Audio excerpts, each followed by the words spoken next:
Why are the vast majority of people unaware of their own stupidity? Clearly, their thoughts are full of errors. Yet they still foolishly believe that they hold unbreakable truths.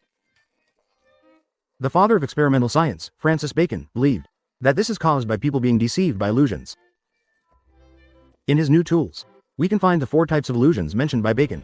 The first type is the idols of the tribe. Bacon believed that people always perceive the world from their own perspective. This bias is rooted in human nature.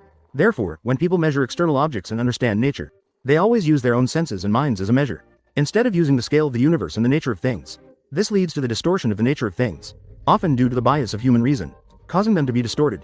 For example, people often believe that human creation is purposeful, and therefore naturally assume natural phenomena also have purposefulness. We often find people tend to overemphasize rules and order that do not originally exist in the world.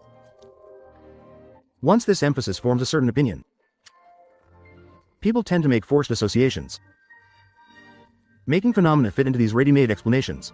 People's understanding is particularly susceptible to emotional manipulation, unwilling to accept difficult or novel things.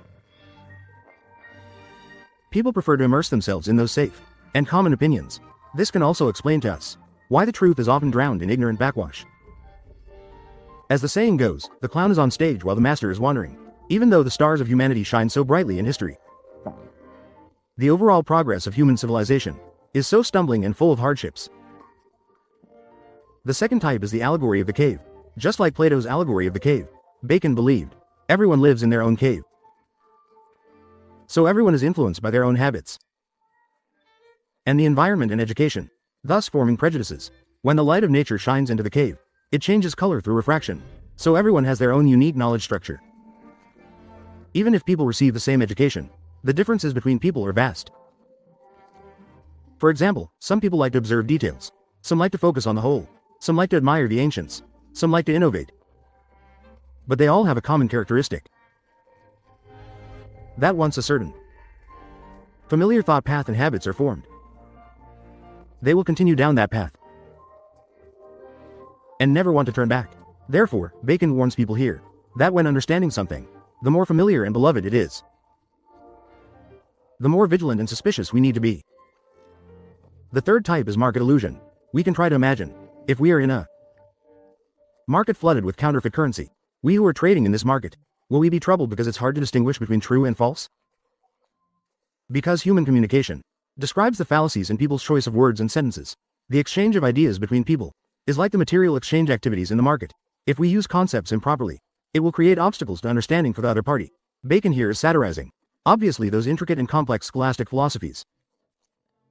And market illusion is also the most difficult to resolve among all illusions, because human communication inevitably has to resort to language and words must inevitably be understood according to the common understanding of people, thus leading to development. Cases of words not conveying the intended meaning, interpreting words literally, and passing on misinformation, compared to precise and effective expression. Instead, they must make up the majority. The fourth type is the theater illusion. Bacon believed traditional scholastic philosophical system is just a performance. These philosophical ideas based on religious concepts, under the endorsement of various authorities, have occupied people's minds, but they are ultimately on stage, carefully dressed actors. They are far from being as glamorous as they appear. The above is Bacon, the 4 idols mentioned in the book New Instrument. This is also his criticism and refutation of his predecessors.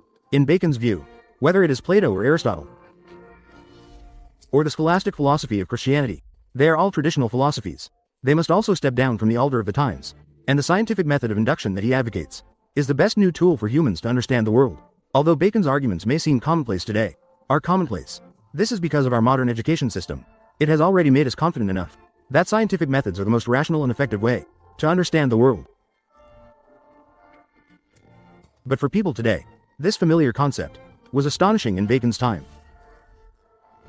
So the value of new tools had to wait hundreds of years to be highly praised by people. Based on Bacon's outstanding contributions to scientific research methods, Bacon is also known as the father of experimental science, the father of empiricism, and the father of the scientific method, and a biographer of Bacon wrote without hesitation, "In this world, every time someone takes a train, every time someone sends a telegram, every time someone lies on a recliner, every time someone crosses a tunnel, every painless surgery, even every satisfying meal, every beautiful garden, should be thankful for Bacon's contributions." Next time we will talk about Bacon's new tool in the context of the times.